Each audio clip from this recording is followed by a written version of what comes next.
Hey, how's it going guys? JC here. It's been an entire year of content drought on my channel. Some of my long-term viewers may be wondering what's been going on. Well, you may have guessed it by now from the title of this video. I've spent the past year living and breathing classic World of Warcraft. It may seem sad to the untrained eye, but rest assured, I have spent the best time in the past year and created some of my life's most memorable moments playing this game. Okay, maybe that was a lie, but in truth it had definitely helped me get through the corona season, as well as the passing of some very close family members that I still miss dearly to this day. It was an avenue to completely distract myself from the shortcomings of real life. In summary, for the past year I perpetually sank myself into a self-destructive cycle of menial tasking in a video game that I need to accomplish in order to get my next bump of dopamine. This has kept my mind busy. With each character I bring to 60 comes an ever-increasing list of tasks, achievements, gearing, and raids to do every week.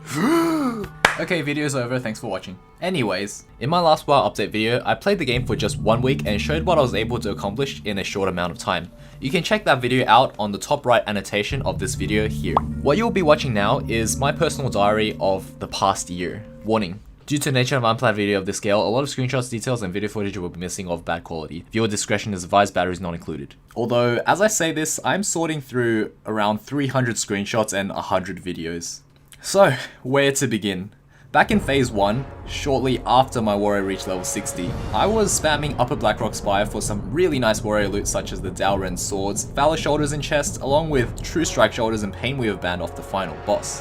But none of these holds a candle to Phase 1 Chromatic Carapace. It rewards a stellar epic chest piece. The first epic I've ever seen drop during my classic WoW playthrough, and with everyone in the group passing, I was surely able to reap the benefits of losing the role. I was absolutely devastated. A part of me might have permanently died inside, and I may or may not remember this name forever. Fast forward a little while later, Ironforge is as packed as ever. We would sit around sharing stories about how I did not get my Chromatic Carapace, among other things. I would occasionally be flexed on, attend mount gatherings, and create social circles around Ironforge. Classic WoW was truly at the pinnacle of being a social game for the Alliance faction. Why Alliance, you may ask? Well, this is what happened if you ever left the safety of your major city.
Ah yes, good old phase 2. While that was happening, I had to investigate what the Horde flight path looked like.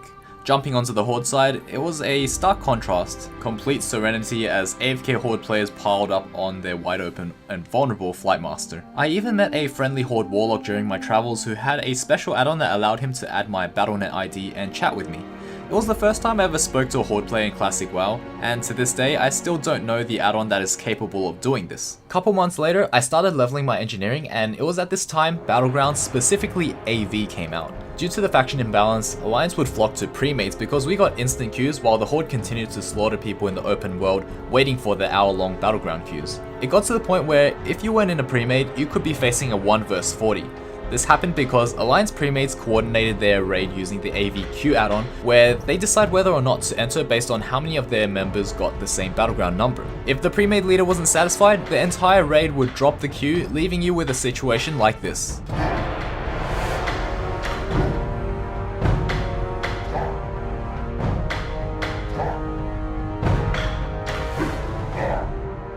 Back in Ironforge, which tends to be the only hangout spot as nowhere else seems to be safe, unless you fancy a 1-hour corpse run to do any dungeon, most of the game's content was essentially off limits. Thankfully it wasn't long until BWL came out, as a lot of players had already quit the game due to the unfavorable faction imbalance. At one point, my server had 30% alliance to 70 horde ratio, but this has since improved. With phase 3 out, the server started seeing its first Thunder Furies. These legendary wielding players were also known to me as lottery winners. Meet Moggy, a warrior who was the only person willing to help me when I needed it the most. This was during my leveling days questing for the highly coveted Whirlwind Axe, which quite remarkably I still have to this day.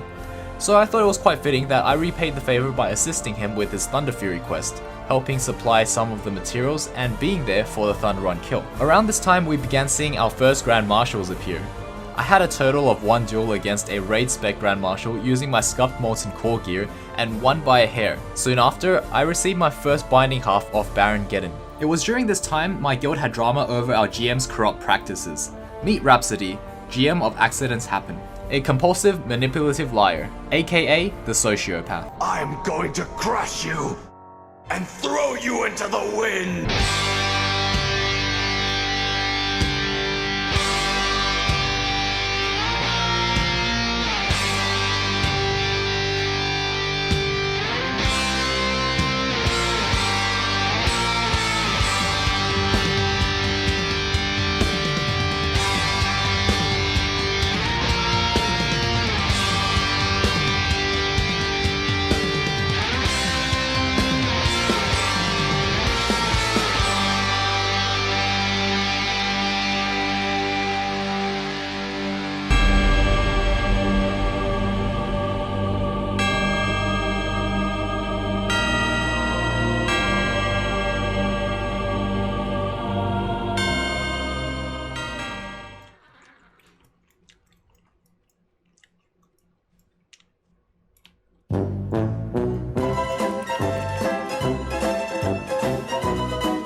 While under the DKP system, he did things such as master loot all BWL caster gear to himself, lie and manipulate people by twisting their words, bribe guildies with DKP for self-gain, among a slew of other things. He had few redeeming qualities, but was definitely great at socializing with newcomers in the short term. This continued for many months. Being the main tank, I had to take the brunt of all this. Won't be going to all the nitty-gritty details, but it got to the point where he was censoring and deleting my Discord messages, one of which was the time I stated that an arms warrior was not necessary for BWL. Other occasions include random tantrums and taking me off the main tank role without any word or explanation. This happened from various MC runs to my very first BWL in Classic. After a few months of enduring this, I was the first one to speak up against him before leaving the guild, giving the guild officers screenshot proof of what's been going on.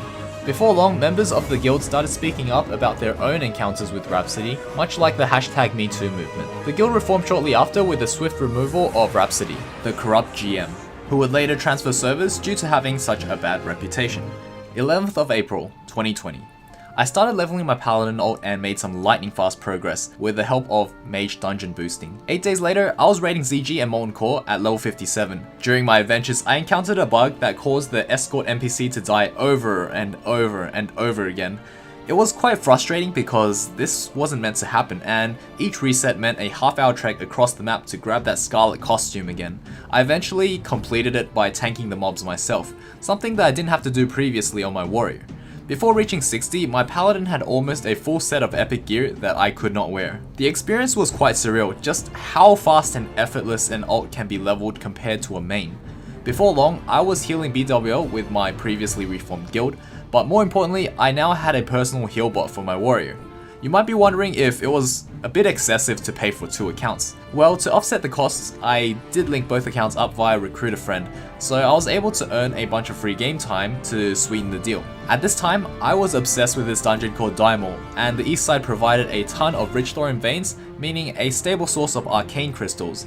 These crystals were the main requirement for crafting Thunder Fury, but because they cost a fortune and I had no help, the only way was to farm the 100 crystals myself. Eventually, I found a very efficient way to solo Daimor East, and was doing full clears in just 7 minutes, from entering the instance to the final boss dying. It was a fun little solo challenge being able to tank, DPS and heal a dungeon all by myself. In fact, I even went as far as doing this for any dungeon, including the time I reached level 60 on my Paladin, tanking and healing in Strath Undead. Being an old school RuneScape player, I passionately enjoyed solo missions like Slayer bosses, Barrows, Fire Cape and Inferno Cape. I was a huge fan of completing solo challenges that felt somewhat exclusive while offering nice endgame rewards.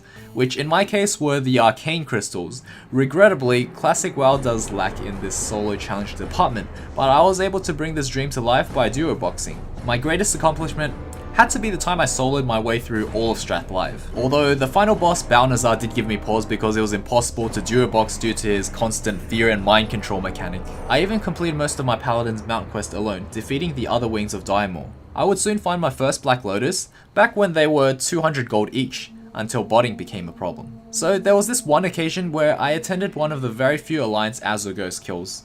You can imagine how rare this was due to my server's faction imbalance and the fact that Azurghost spawns in Azshara, which is right next to the Horde capital of Orgrimmar. But that victory was short-lived. A ninja looting guild named Deus orchestrated a raid-wide need roll on all items in hopes of trading it among their own members. A mage won the melee DPS cloak, Hunter Sinew went to a rogue, and a warrior took the mage frost wand. Sadly for them, world boss loot isn't tradable, and everyone left that day with a negative experience. And before long, word spread about the incident, and for reasons that are unclear, Deus would eventually disband. Although speaking of Deus, here's a story about a silver lining in every crusty haystack. On one occasion, I was speaking to a random level 1 alt trading arcane crystals, who turned out to be Travis, the GM of Deus. He offered to help me craft my Hand of Ragnaros, but at first I felt uneasy given Deus's reputation and knowing I'd be trusting thousands of gold worth of materials in his care. But all of my worries went away when he dropped 7,000 gold into trade. This wasn't even a collateral because I gave nothing in return at this point.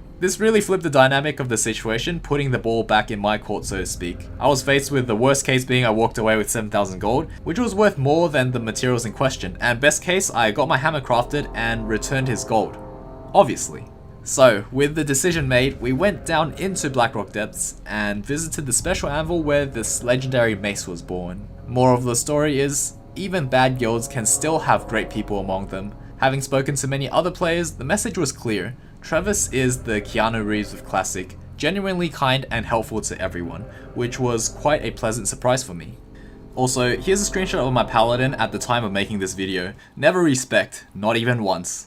So, here's the rest of my journey in chronological order. I solo farmed SGC and Hodge, worked super hard to win my AV games, invested in crypto, I mean arcane crystals, and I mean actually invest like my life depended on it, knowing full well arcane crystals will go up in price come Nax and be a very safe and guaranteed crash as a result of mass botting left unchecked by Blizzard.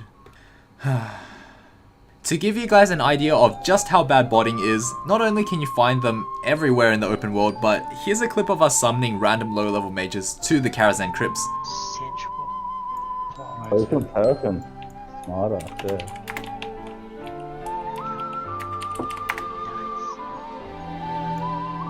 Here's another one, he's gonna go for it. Yeah, fuck. They can fucking hack the game files so that they can just get through these things. These bots would accept the summon and either hearth or wall hack their way out. The clip is quite long, but we ended up trapping a ton of bots who would die to high level mobs just outside the crypts. Anyways, I did some Silithid carapace farming, sold them for 4 gold each during the Scarab Lord craze to buyers who had very questionable gold sources. I got Titanic legs crafted, killed a flying shark boss, leveled my warlock to 60, won a Shadowbot book in a GDKP, sold it. Oh, and here is a cat form druid on a tiger mount. Throughout my time in Classic, I had also been hosting my own Onyxia pug runs every week, where I would be an absolute angel and reserve all the Onyxia hide backpacks. Eventually, after many months of work, I was finally done. The remainder of my journey had nothing too noteworthy happen. I would log in and raid Molten Core, BWL and AQ40, log off, repeat over and over for all 3 of my characters. On the odd occasion I would get Ren buff in Underground Orgrimmar, win the fishing tournament, get griefed by Horde, and grief them back.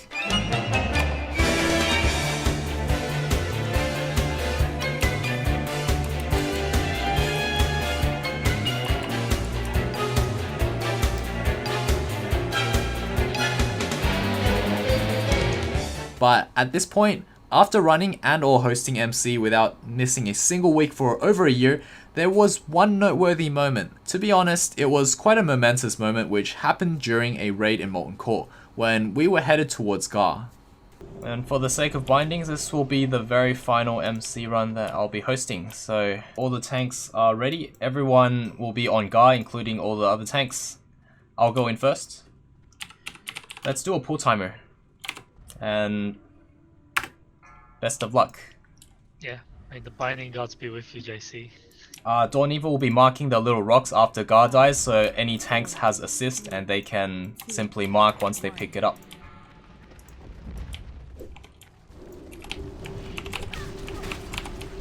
Okay, tanks taunted off me. No, Dawn Evil go to the boss. All DPS on the boss. Yep, everyone on the boss. It's the only time I find any use for 8-piece Wrath. Mission failed.